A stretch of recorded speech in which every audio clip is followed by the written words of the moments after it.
আইন শৃঙ্খলা বাহিনী কোন সংস্থা জুলাই যোদ্ধাদের নিরাপত্তায় নিয়োজিত নাই। ৯৫ জন যারা গুলির নির্দেশ দিয়েছে তাদেরকেও গ্রেফতার করতে হবে। সারা বাংলাদেশে ২৫ সালে আরেকটা বিপ্লবের মাধ্যমে রাষ্ট্রপতিকে উৎখাত করে আমরা বিপ্লবী সরকার গঠন করব। তারা কিন্তু মিছিল করেছিল, তাদের মধ্যে থেকে একজনকেও গ্রেফতার করা হয়েছে?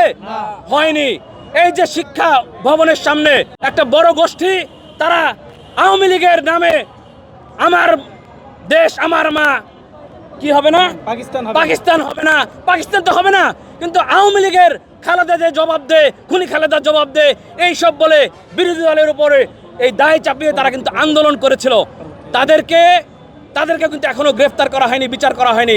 ৪৪ জন সচিব এবং ৫১ জন ম্যাজিস্ট্রেট যারা গুলির নির্দেশ দিয়েছে তাদের তালিকা প্রকাশ করেছি, তালিকা দিয়েছি। মাত্র ৫ জন যারা একদমই বিহীন নির্জীব, ওইরকম ৫ জন সচিবকে অপসারণ করা হয়েছে, বাধ্যতামূলক অবসর দেওয়া হয়েছে। অনতিবিলম্বে এই আগামী মাসের মধ্যে এই ৩৯ জন সচিবকে বরখাস্ত করতে হবে, গ্রেফতার করতে হবে। পাশাপাশি ৯৫ জন যারা গুলির নির্দেশ দিয়েছে তাদেরকেও গ্রেফতার করতে হবে। পুলিশ বাহিনীতে যারা ছিল তাদেরকে গ্রেফতার করতে হবে, কারণ আমরা রাষ্ট্রে নিরাপত্তাহীনতায় ভুগছি। আইন শৃঙ্খলা বাহিনী কোন সংস্থা জুলাই যোদ্ধাদের নিরাপত্তায় নিয়োজিত নাই, কারণ জীবনের নিরাপত্তা নাই। আজকে যেখানে সেখানে আমরা হামলার সম্মুখীন হওয়ার শঙ্কা প্রকাশ করছি।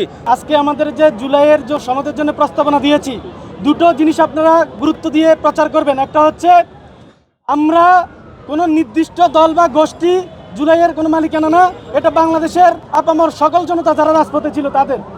২, জুলাইকে কেন্দ্র করে কোনো ধরনের কোটা বাংলাদেশে আর চলবে না। জুলাইকে কেন্দ্র করে বাংলাদেশে কোনো কোটা আমরা হতে দেব না। জুলাই হচ্ছে কোটার বিরুদ্ধে। এই দুটো জিনিস আপনারা প্রচার করবেন। সারা বাংলাদেশ থেকে একযোগে আমরা বিপ্লবী জাতীয় সরকার আন্দোলন আমরা ঘোষণা করব। আমরা বলতে চাই, এই রাষ্ট্রপতিকে বসিয়ে রেখে বাংলাদেশে কোনো নির্বাচন হতে দেওয়া হবে না। এই রাষ্ট্রপতি এই প্রশাসনকে জারি রেখে বাংলাদেশে কোনো নির্বাচন আমরা হতে দেব না। বিপ্লবী জাতীয় সরকারের অধীনেই পরবর্তী নির্বাচন বাংলাদেশে দেখতে চাই। এই পদক্ষেপ যদি প্রধান উপদেষ্টা তার জায়গা থেকে না নেয়, সারা বাংলাদেশে ২৫ সালে আরেকটা বিপ্লবের মাধ্যমে রাষ্ট্রপতিকে উৎখাত করে আমরা বিপ্লবী সরকার গঠন করব। সেই বিপ্লবী সরকারের অধীনে এই আগাম যে জাতীয় নির্বাচন সেটি সংগঠিত হবে ইনশাআল্লাহ।